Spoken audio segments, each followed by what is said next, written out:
First thing I'm going to show you how to do is to set up a meeting. So you want to go to your Outlook and you want to go to the calendar.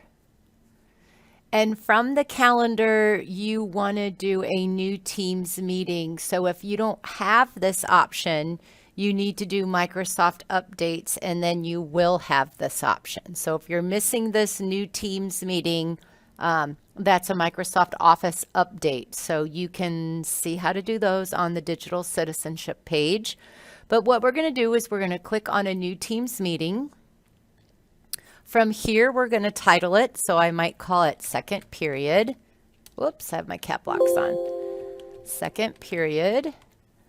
Or maybe it's an AM meeting. Required, I'm going to put my name here. I'm not going to send this to the students. So if I edit this time or anything, it's not going to notify the students, which is fine. We're just creating a link that anybody can click on. And let's say I'm going to do this meeting. I'm going to do it on Tuesday. I'm going to do it at 10 in the morning. So I'm going to do it from 10. And then on Tuesday, it's going to get over at 10:30. So it's going to be 30 minutes. I'm going to make this reoccurring. So I might want to do this meeting Tuesday, Wednesday, Thursday, Friday, and Monday. So I'm going to do it through the week every single day at 10 o'clock. Duration is 30 minutes weekly. And then when do I want it to end by? It will default so far out. So you can see I'm into 2022. Maybe I only want to do this for 2 weeks. So you can change your default to wherever you want it to be, whatever date you want it to be. And I'm going to click OK. Then the other thing you can change, there's 2 things we can change in here. We can change when it notifies me. So I might want this to notify me 10 minutes before the meeting starts, which means I'm going to get a notification through my Outlook, which is connected to my watch, and is going to say, hey, Laura, you have a meeting here starting in 10 minutes. The other thing you can change is your meeting settings, which are right here. And when I click on meeting options, it's going to give me some choices for in the Teams meeting, the actual meeting that I'm having with my students. So always let callers bypass the lobby. I have talked to other teachers who used Teams last year and they said to do that because what happens is if you put them in the lobby, you have to let them all in. But then while you're in your meeting, kids that come in late will come into the lobby and then you have to allow them. So if you do that setup, just remember you're going to have to allow those kids to come into the meeting, and that can happen throughout your whole 30 minutes. The other thing is announce when callers join or leave. That will just be a pop-up that says, oh, Laura Seibert has now entered the meeting. Oh, Laura Seibert just left the meeting. Allow attendees, mics for attendees. Allow camera for attendees. So who can present? I did only me because you can change that setting when you're in the meeting. I would allow the mic and camera for all your attendees because then when you get in the meeting, you can mute them all. So there's lots of options in our meeting that we can do. And allow reactions is like the thumbs up. So you could tell your students, okay, give me a thumbs up if everybody understands what I just explained. So that's a couple things in here. So to actually get your meeting link, there's several places you can get it, but right here's one of them.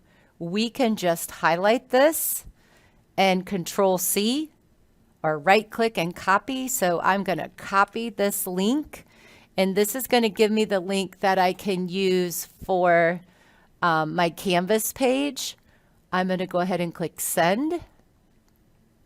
And now you notice on my calendar, I have a second period meeting.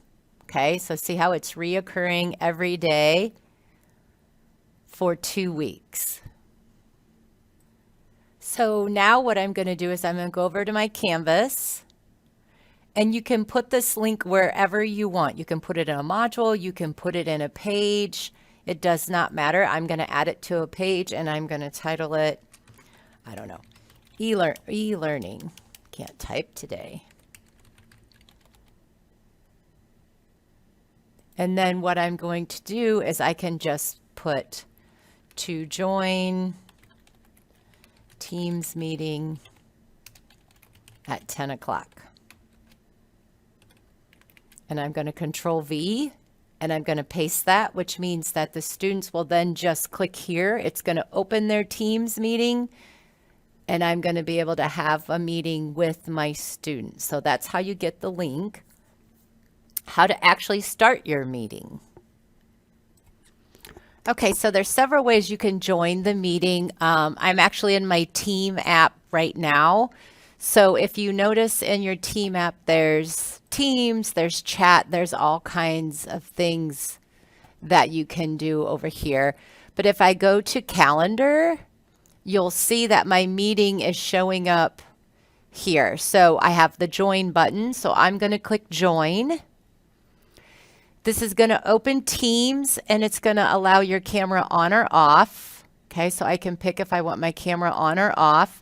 If your camera is on, you can select background filters. So there's multiple filters in here. You can do a blur. You can make it look like you're in a school building. Whatever you need to do, you can do. But if your camera is off, you do not have that option. You can also turn your microphone on and off here and you can make it louder. You can look at what computer audio you're doing, all those things. And then there's settings right here that also lets you select what speaker and microphone you're using. So for instance, I'm using a plugged in microphone. So this is what it's called. I'm also using that same VTIN headset here. So if you were having trouble with your sound, that's where you could also do some of that. I'm going to click join now. Okay, so a couple things in the meeting you can do. Here is where you can show the conversation. So if I open this, it's going to show the conversation that students may be having there on the side. That's the chat room. This is the reaction, so you can do raise your hand, thumbs up, heart, clap, which we allowed. You can also do breakout rooms, but that's coming later. But right here, these three dots is where you can start your recording. So you're going to want to record these if you want students to be able to access them later. So if I click start recording, it's going to notify everybody who's in the meeting that the recording has started. It will also do a transcript. So you can see that it's doing a transcript there on the right. I'm going to go ahead and close that. Anything else in here? Full screen gallery. There's a lot of things we can do in here, but nothing that's super important right now. So what you can do with each person, I have Ginger in my meeting right now, is you can click on these three dots and you can disable their microphone. So if you have a student who is constantly turning their microphone and talking, or there's dogs barking in the background, or their TV is super loud, you can disable that microphone so that they cannot turn it on and off on their own. So I can disable her microphone, which means she can't even click to talk in the meeting. You can also disable a camera, which means I could click on this, which means she can't turn her camera on from her side also. Okay, so that's two different settings that you can do individually with each student, and you can also turn them right back on. The last thing, well, not the last thing, the next thing I want to show you is how to share your screen. So right up here is a share your screen option. So if you click on this, it will allow you to share your content. So you can choose your screen, or you can choose from multiple windows that you have open. So if you click right here, you can see this is every window that I have open.